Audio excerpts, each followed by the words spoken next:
श्रोते हो नमस्कार. उत्कर्ष प्रकाशन पुणे प्रकाशित आणि श्री सुरेश शामराव ठाकूर लिखित शतदा प्रेम करावे या लोकप्रिय पुस्तकाचे क्रमशः वाचन. वाचक स्वर सौरश्मी रामचंद्र आंगणे, ओसरगाव, तालुका कणकवली, जिल्हा सिंधुदुर्ग. तर ऐकूया शतदा प्रेम करावे या लोकप्रिय पुस्तकाचे क्रमशः वाचन. व्यक्तिचित्र आमचा साहित्य शेजार लक्ष्मणराव वझे. आमचे महद्भाग्य हे की आमचा जन्म आचरे पारवाडी नामक एका खेड्यात झाला आणि दुसरे सद्भाग्य हे की तेथेच एका साहित्यिकाचा सुखद सहवास आमच्या घरच्या 3 पिढ्यांना लाभला. त्या साहित्यिकांचे नाव कैलासवासी लक्ष्मण गणेश वझे, उपाख्य सर्व थोर मंडळींचे लखू मास्तर आणि आम्हा सर्वांचे ताता वझे. त्यांचा जन्म 1896 सालचा, म्हणजे 120 वर्षांपूर्वीचा. त्यांची 3ही पुस्तके प्रकाशित झाली ती 1927 साली, म्हणजे तब्बल 88 वर्षांपूर्वी. आज त्याची प्रकर्षाने आठवण येण्याचे कारण त्यांनी जे पहिले काव्य लिहिले शिवनृपदर्शन, छत्रपती शिवरायांच्या पराक्रमाचे सार्थ वर्णन करणारे काव्य, त्याला या वर्षी 100 वर्ष पूर्ण होत आहेत.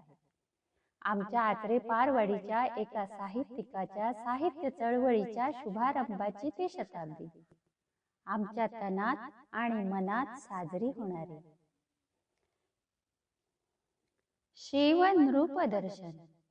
नमोस्तु शिवभूपते विजयवंत राजेश्वरा, त्वदीय चरणी मदीय शिर ठेविले धीवरा. प्रताप महिमा तुझा सकल लोक गाती मुदे, अजाण कवी हा त्वदीय गुणगीत केवी वदे. पृथ्वी वृत्तातील त्यांची ती 13 चरणांची पहिली कविता वाचताना आजही अंगावर रोमांच उभे राहतात. आचरे सारख्या खेड्यात राहून त्यांनी ही साहित्य सेवा कशी केली असेल याचं सातत्यपूर्ण आश्चर्यच वाटत राहते. वझे कुटुंबियांचे आणि आमचे पिढ्यानपिढ्याचे संबंध, त्यांचे परडे आमच्या परड्याला तसे लागूनच असल्यामुळे पुढे हे ऋणानुबंध प्रत्येक पिढीमध्ये वृद्धिंगत होत गेले.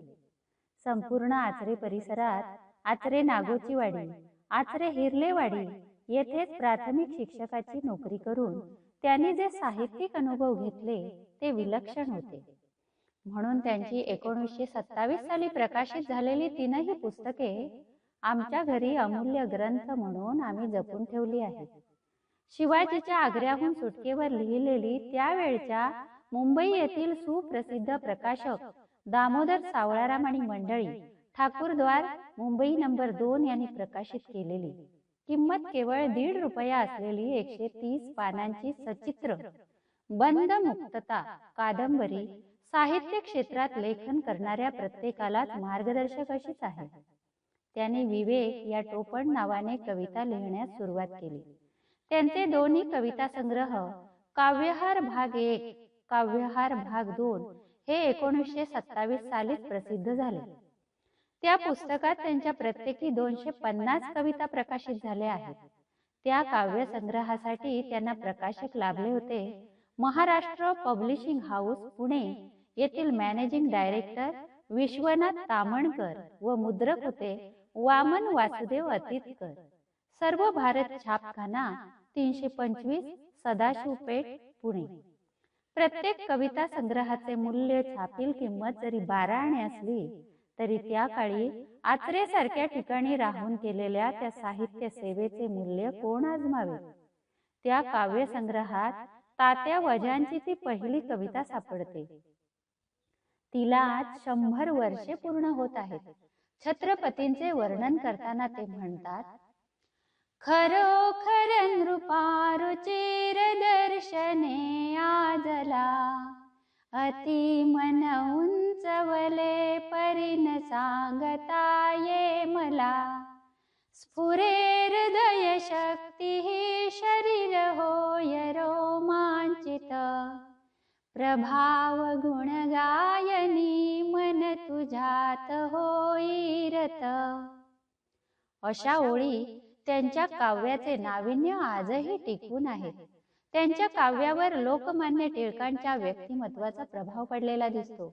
लोकमान्य वंदना या काव्यात ते म्हणतात, स्वातंत्र्याची तळमळ तुझ्या लागली जी जीवाला, ती निश्वासी दिसली तुझी या प्रत्यही भारताला.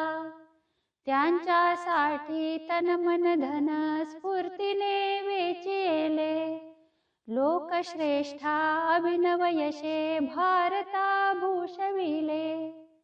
लोकमान्य टिळकांचा गौरव करणारी 10 चरणांची कविता मंदाक्रांता वृत्तात आजही सहज गायली तरी वातावरण धूप दीपमय होऊन जाते. कैलासवासी लक्ष्मण वझे यांच्या त्या काळी 100च्या वर कविता विवेक या टोपण नावाने त्यावेळच्या मासिकात यायच्या. त्यांचे अप्रकाशित साहित्य बरेच आहे.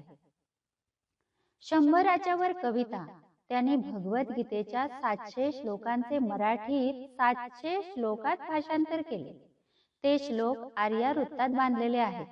माझे वडील सांगत, वझे मास्तर 1916 साली नोकरीला लागले. प्राथमिक शिक्षक म्हणून तेव्हा त्यांचा पगार 5 रुपये होता. 5 मुले, पत्नी, भाऊ, संसार आणि 5 रुपये पगार. लखू मास्तर 1951 साली रिटायर्ड झाले. तेव्हा त्यांना पगार 40 रुपये व पेन्शन बसली 25 रुपये. त्या काळात ते आणखी कसली पुस्तके प्रकाशित करणार. कैलासवासी ताता वझे यांना गावात प्राथमिक शिक्षकाची सेवा करूनही बंगाली, गुजराती, हिंदी, इंग्रजी, संस्कृत या भाषा अवगत होत्या. प्रत्येक भाषेची पुस्तके आणून त्यांनी त्या अवगत केल्या होत्या. त्यांनी म्हणे त्या काळी सिस्टर बनवाल नावाची बंगाली कादंबरी आचरे येथील आपल्या मित्रांना वाचून दाखविली होती. आजच्या काळी हे आश्चर्यच वाटते. माझ्या जन्मापूर्वी 4 वर्षे ते सेवानिवृत्त झालेले होते. आम्हाला 8वी पर्यंत त्यांचे झालेले दर्शन ते रिटायर्ड पेन्शनर माणसाचे दर्शन.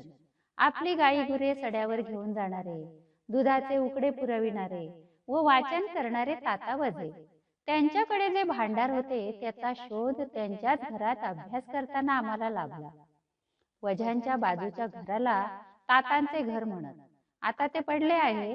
तेथे बरीच पुस्तके प्रयत्नपूर्वक कैलासवासी लक्ष्मण वझे यांनी जतन केलेली होती. तरी पण त्या काळी कोणी विक्षिप्त माणसाने लखो मास्तर सगळ्या भाषांचा अभ्यास करता या रागाने त्यांची गोणभर पुस्तके बाजूच्या नाना वझेंच्या विहिरीत बुडवून टाकल्याची एक आठवण माझे वडील सांगायचे. तरी लखू मास्तरांनी आपली साहित्य सेवा संत तुकारामाप्रमाणे सुरू ठेवली होती.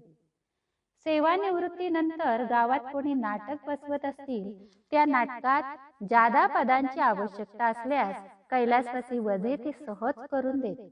रिटायर्ड झाल्यावर आपल्या वाडीची सेवा म्हणून ते पोस्टातून सर्वांचे टपाल आणून घरपोच द्यायचे. एवढा मोठा साहित्यिक घरी येऊन आपल्याला सेवा देतो याचे वाडीला त्यावेळी काहीच वाटत नसे. मात्र एक दिवस जर ते आले नाही तर लोक म्हणत, लखू मास्तर आज इले नाय, टपाल कायच आणल्याने नाय.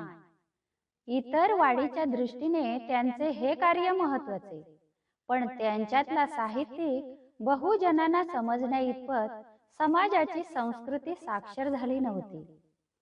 1968 साली वयाच्या 72व्या वर्षी वृद्धापकाळाने आचरे येथे त्यांचे निधन झाले.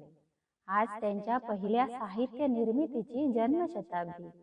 त्यांचे अप्रकाशित साहित्य प्रकाशित होणे हीच लखू मास्तरांना, आमच्या कैलासवासी ताता वझेंना खरी श्रद्धांजली ठरेल. नाहीतर तव स्मरण आम्हा सतत स्फूर्तिदायी ठरो असे पोकळ म्हणत राहावे लागेल.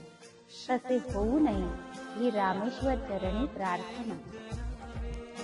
श्रोतेहो, आपण ऐकत होतात उत्कर्ष प्रकाशन पुणे प्रकाशित आणि श्री सुरेश शामराव ठाकूर लिखित शतदा प्रेम करावे या लोकप्रिय पुस्तकाचे क्रमशः वाचन. धन्यवाद.